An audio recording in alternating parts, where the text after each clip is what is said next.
What's up, people of God? It's Mama Chris here doing the work of the Lord, and I promise you, doing the work of the Lord ain't always easy. And what God wants you to do sometimes ain't always clear.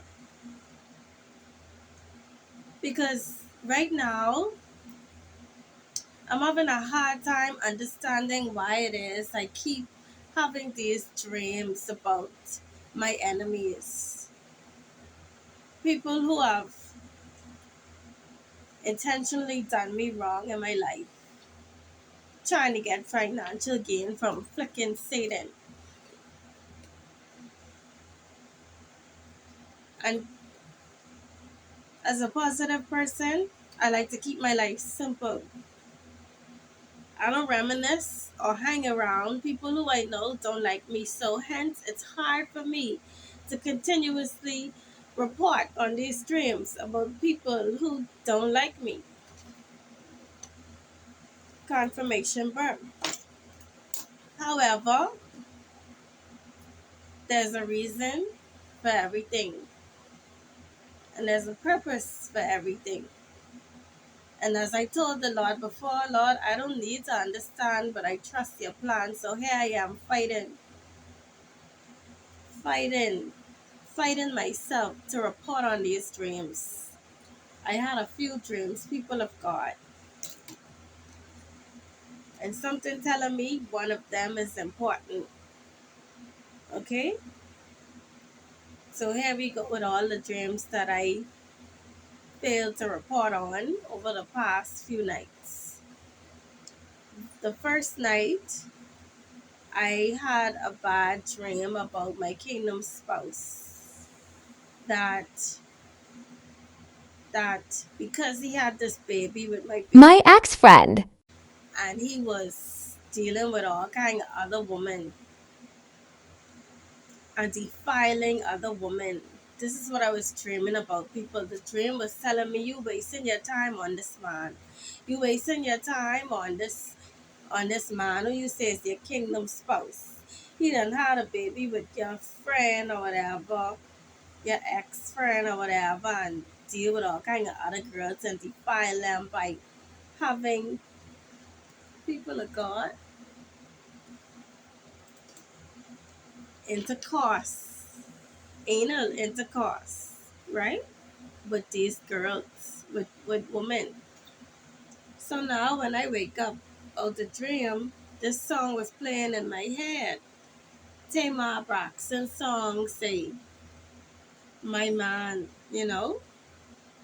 And at a part of her song, she was like, I don't want to hear no bullshit stories about my man. And that's the same way I feel. I don't want to hear no bullshit stories about my man. I don't want to dream no bullshit dreams about my man. Okay? Period.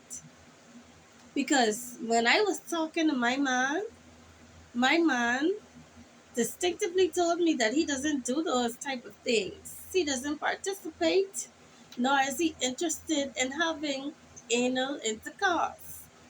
But this is what I dreaming in the dream. And the dream is telling me I wasted my time with him. So you know what? You know what I say? Obviously the devil visited me in my dream trying to piss me the fuck off. And I ain't having it. So I dash way that and I ain't even play into all that shit. Because usually when songs come to mind, I want to play the song, and it's like I ain't interested in that. Because I ain't interested in having a bad day. And then last thing in the night, I dreaming a bunch of shit. First thing in the morning, and it's this dumb shit on my mind. It's like I ain't having it. I having a good day. I controlling my day. I ain't letting my dream F up my day. Okay? At the same time, when it comes to that song, my man that Tamar made, I realized that, you know,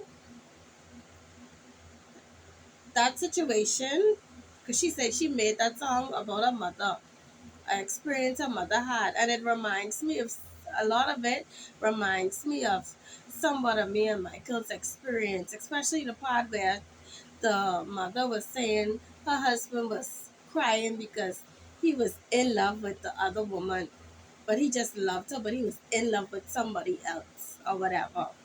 Still right by your side through everything that you went through.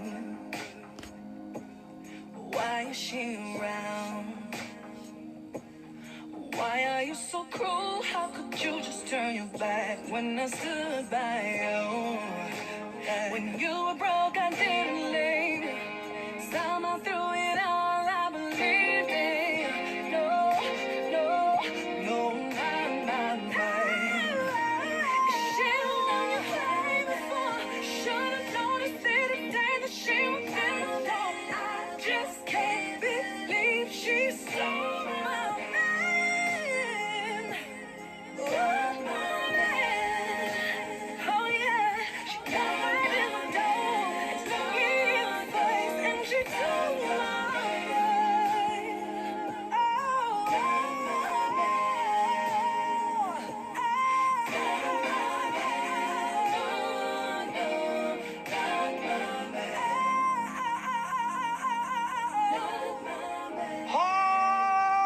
You said she took my man. She didn't take my man. He said 'cause that's where he want to be.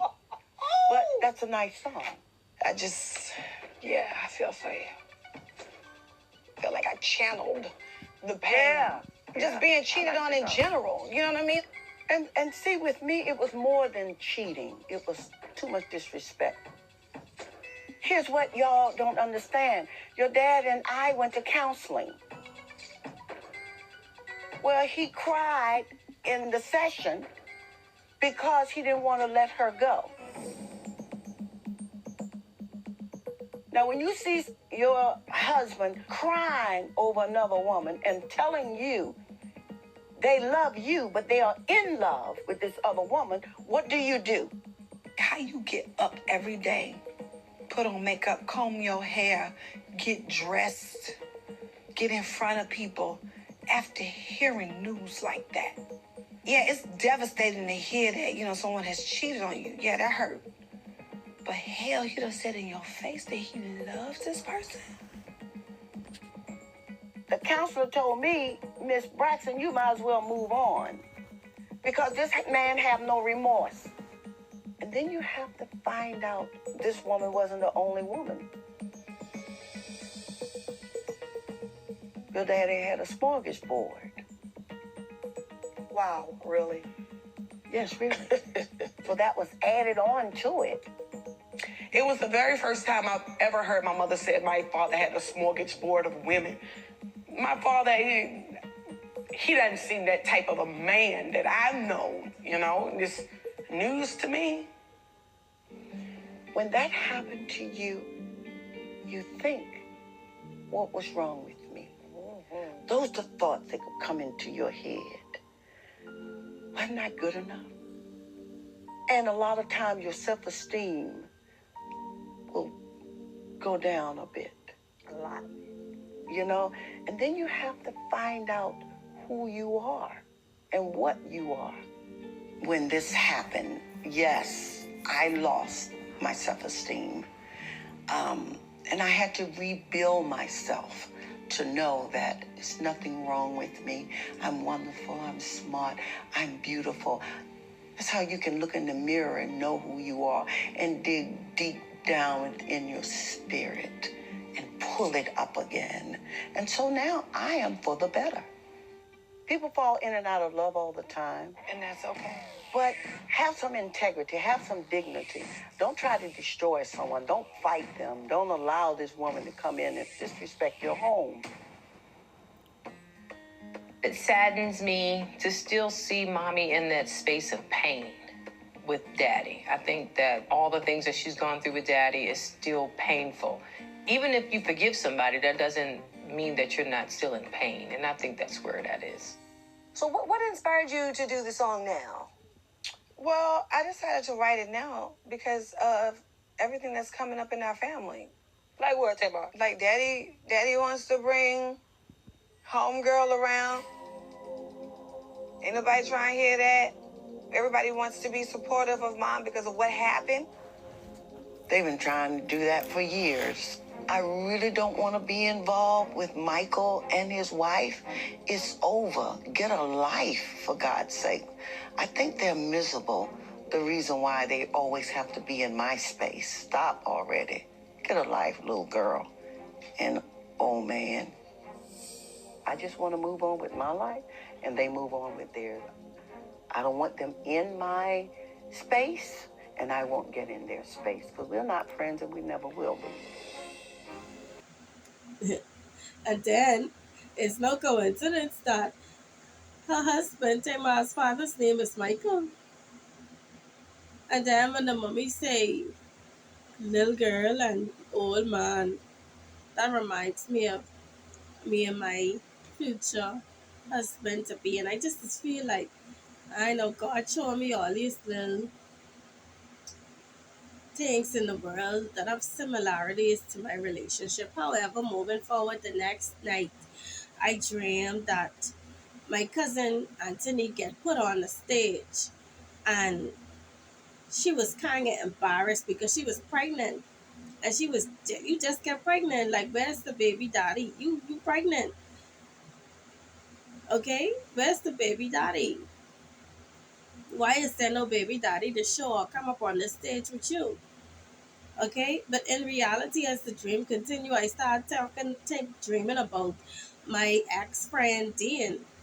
Okay, and then I realized, I'm like, okay, because that's similar to her relationship with my kingdom spouse, whereas you just pop up saying you're pregnant for this man but having no baby daddy to show for it. Okay, and the fact that I dreamed it was Anthony instead of Dean. Anthony for me signifies current family members from the karmic family, which makes me believe that my family had a lot to do with, or thought a lot to do with, the planning and scheming that happened in my life to keep me away from my kingdom spouse. Okay? The plotting, planning, and scheming. Then I go on to dream that me and Dean was to this takeout place where she had ordered a seafood boil. And I was like, oh, you ordered a seafood boil, girl? Why you wouldn't order me one? You know I was going to want one too. And then the chef, and I believe that the people was Haitian, of Haitian descent from the restaurant, they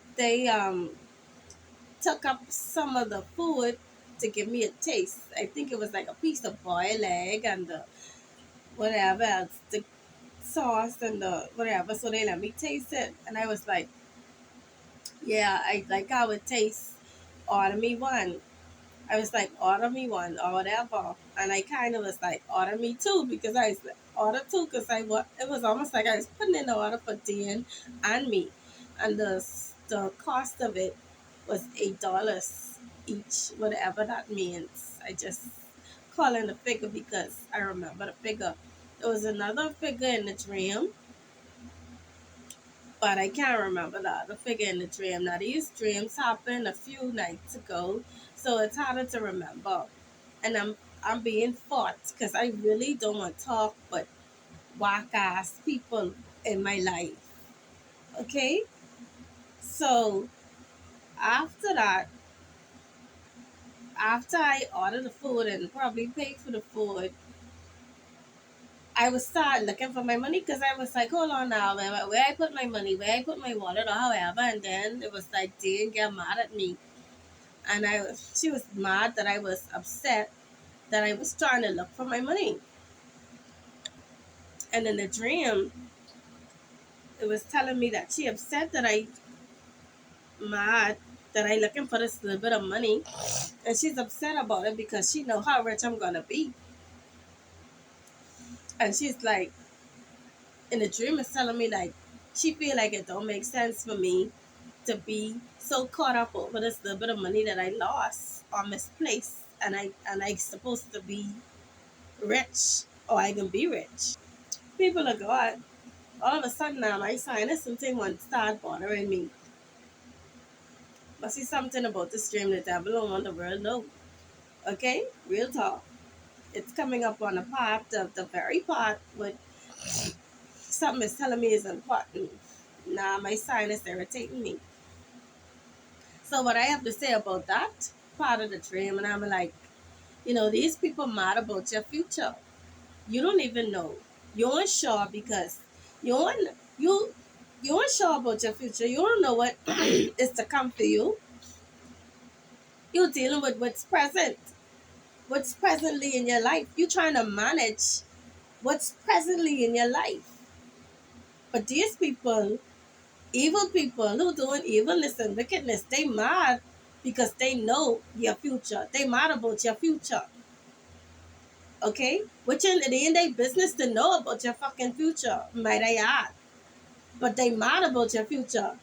They mad about the way you are, Ken, knowing who you are. They mad about who you are, and you don't even know who you are, and you don't even have no idea who you are or who you ought to be. Who you ought to be in the future. But they mad. And that's why they mad. And that's why they hating on you in the present. Now, people of God, I started dreaming that we was somewhere maybe similar to like one apartment where me and my ex-husband used to live before. And it was like Dana she just had the baby. Okay? She just had the baby that she had for my kingdom spouse. And this baby kind of like seemed like it was walking in a dream and all because the nurse come to me and she was like, okay, it's time for me to teach you how to breastfeed the baby. And the baby was like coming walking with me. And the baby did seem like a female child. But my friend had a male. She had a son for my kingdom spouse. And then when I look over at Dean laying in the bed with a tool pushing on you front. And it's sucking out this like blood, like clotty, like fluidy substance. This thick, bloody red, fluidy substance she getting sucked out of front by a clear tool. I don't know what this is all about. People got to say when you have these dreams, you just write them down when you don't understand it at the time, and then hopefully, later in the future, you'll understand why you had particular dreams. You'll understand the reason why you had these dreams. That right there was an important factor that the world must know.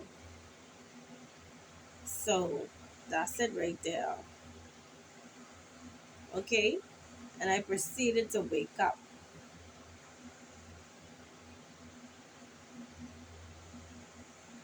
Moving forward to last night, last night's dream. I I dreamed I got in a fight at school and my daddy picked me up and he took me to a fast food place to get food and everything was going good. You understand? And then all of a sudden, Cheyenne popped up in the dream, which is my sister, his daughter, however. And she was doing what she usually used to oppose my daddy, you know, have negative things to say about him and stuff like that. Fine. What I'd like to say about that is there was a time that I had a fight in school and my mommy, because I used to fight when I was in junior school, I see every year in junior school. And there was this particular time my mommy was like, I tired going to the school for you, which and I never recall her going to the school for me. I never recall walking in the school with my mommy not once. I don't know if she used to go when I wasn't around, but I was around when my daddy went to the school. And another time, somebody else accompanied me to school. Leroy, one of my sister exes. He come to the school playing like must see my uncle or something. I know. But I never recall going in the school with my mommy. However, this particular time she said she was tired of coming to the school for me. So she tell me call my daddy, and my daddy came. One thing I would say, every time I used to call my daddy, except this one time, my daddy would always show up. Okay, we can get further into that one time. And it ain't no coincidence that the girl who I had a fight with, he knew the girl's father. I believe that there's no coincidences in the world. Spiritual realm revealed what that was about. However, the dream continues, and I saw Joe Beth Colby.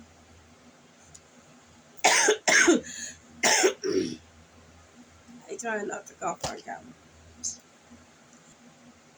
However, people of God, the dream continued.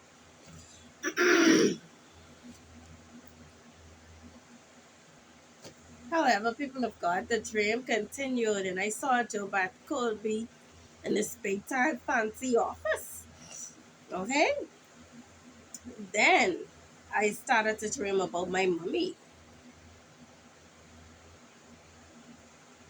Then I started to dream about my mommy, people of God, and in this dream, it was like my mommy keep taunting me. She keep doing different things. I can't remember per se what all the things were she were doing, but she keep taunting me, like she trying to make me miserable and unhappy and so forth in the dream.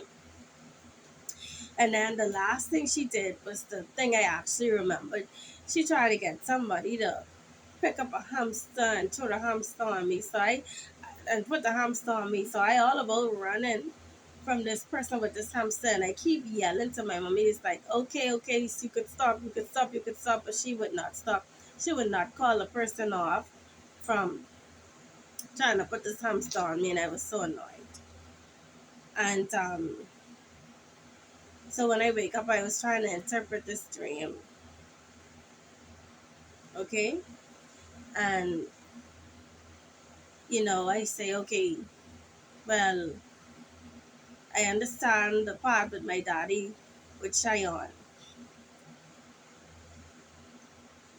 And it's that I think that this dream was trying to get me to understand the two different types of people in the world. I don't know, when it comes to my parents, you have one parent who's uh, probably a good, loving parent, godly parent, might not even be aware that they're a godly parent, however, because I don't think my daddy was super focused on Christianity and stuff like that. They just had God's spirit, which is doing what is right and operating with integrity and so forth in the world. But then I had my sister there who was trying to get me to feel otherwise toward my daddy. And then I remember when I was a child, because okay, and then the part with my mommy, when I say I saw Joe Bad first, I'd ask myself, what does that symbolize? And that symbolized somebody who was power hungry, materialistic, and driven by material things. Okay, so I feel like that represents my mommy, who my mommy really is. Yes. So when I wake up, I started thinking about this one time when we was living in some apartments, and a neighbor, a male, and I was a child in high school, he grabbed my butt.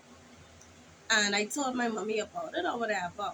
And then I told her that, I would call my daddy. When I call my daddy and I tell my daddy about it, he was upset over the phone, and he said that he wouldn't deal with it. He was going to pass that way to come and deal with it, but he never came. And I'm reminded of this, and I feel like God was telling me that confirmation verb. I'm reminded that of this because I feel like God was telling me that, Heavenly Father, continue to fight with me, God. Continue to persevere with me, Heavenly Father. Because the call interrupt my video, so there must be some importance to this. Though I don't feel, there must be some importance, people of God. because I got an interrupted call, an interruption, and that's how Satanists work. So as I was saying, the wicked always set up scenarios to make you feel as if the people who love you don't love you.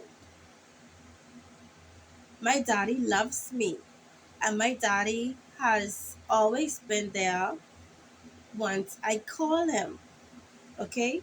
But in this particular time, he wasn't able to pull through. I don't know why. And I can remember my mommy saying, "Oh well," and you say you can call your daddy, and you say you can let your daddy deal with it, right? When the man touched my butt inappropriately and I was a child. But my daddy never showed up. Why? Because he was in bondage and he was unable to show up. So this is just a reminder to the people of God that these people just create these sceneries to make you feel like you're not loved by the people who truly love you, people of God. This is the same way the other day my ex-husband texted me running on talking about my kingdom spouse ain't even on my run and etc etc etc when these dogs know the truth. Everybody in they fucking Grammy know my kingdom supposed to love me damn near obsessed with fucking me. But they want to make me believe that he does not love me and that I'm wasting my fucking time. What I hate about these people is I hate that they know the truth. But all they want to do is they don't care about the truth. These people don't care about the truth. They only care about the lies that they're able to present you with in the real world. They only want you to bite onto the lies and believe the lies and to believe the illusion of the world around you that the devil is providing you with. Their goal and their aim is to keep you separated from those that love you, to isolate all the people of God, and to surround them with enemies who just use them and abuse them for financial gain in Satan's system. I'll never understand the wicked. I'll never understand the wicked.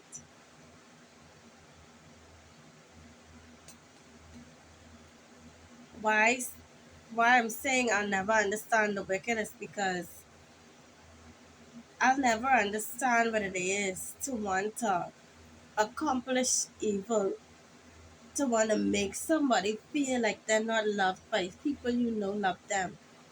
That by people you know that you're hindering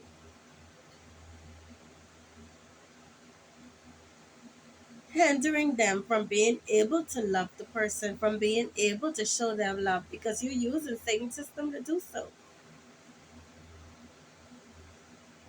These people, I can never understand accomplishing evil in the world, like trying to accomplish evil in the world, be misleading. For what for financial gain? Y'all don't care about good? Y'all don't care about goodness? These are the same people who want to sit back and worry and be concerned about crime. But you evil.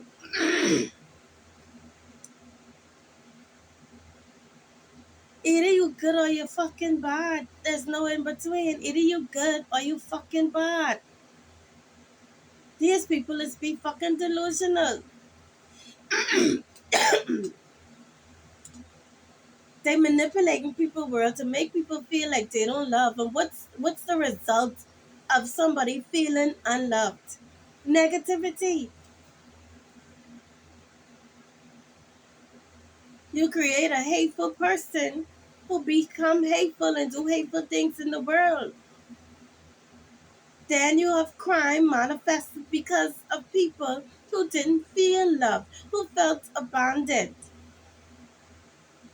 who felt like their needs wasn't being met, and so forth. What I'd like to say about all of this regardless of how the cookie crumble, is they already had their time, people of God. The wicked already had their time. They already had their time of socializing and shit like that. And partying. Confirmation birthday already at that time. To be unhappy. To be happy, aka unhappy. Because there's no true happiness in being evil and wicked.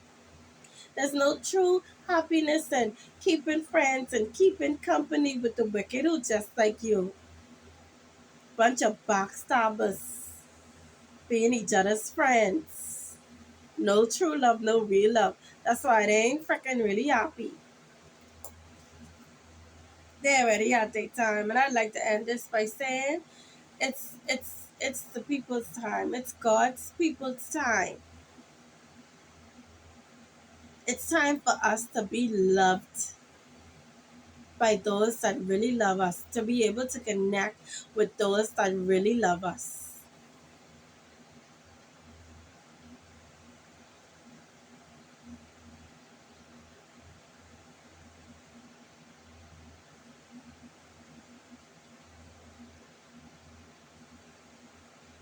I am so tired, people of God, talking about and dreaming about my enemies.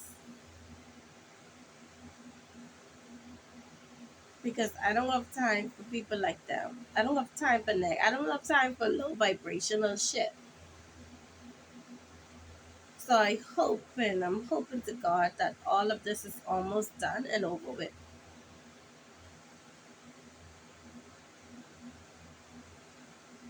This has been his wife.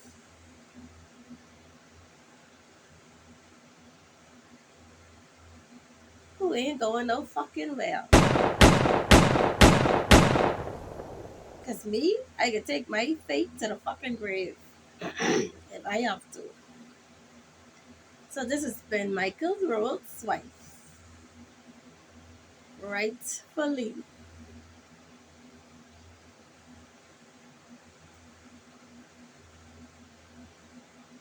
owned by Michael Rhodes' wife from Love Gone Viral. Blessed are you when others revile you.